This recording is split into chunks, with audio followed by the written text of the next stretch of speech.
Chaque jour, Charles et Carole vous présentent la leçon de l'école du sabbat.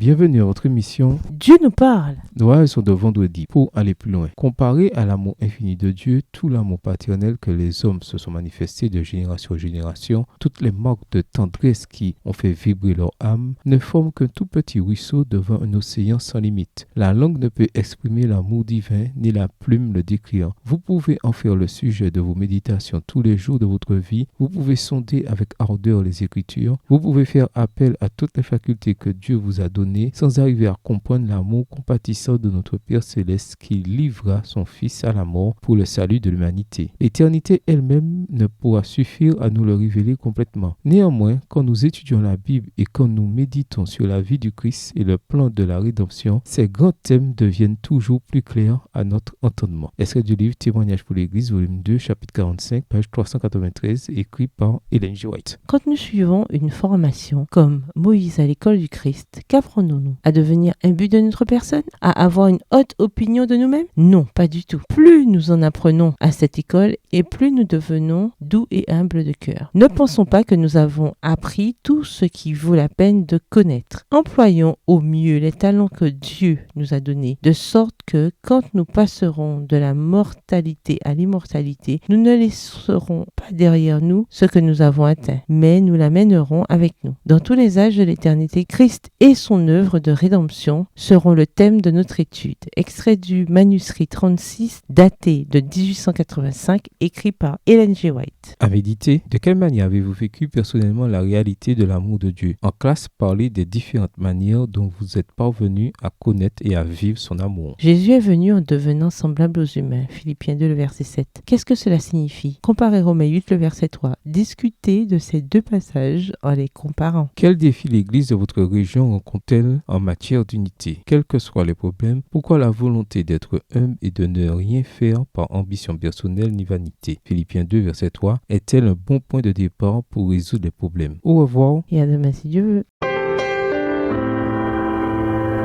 Dieu nous parle. Chaque jour, Charles et Carole vous présentent la leçon de l'école du sabbat.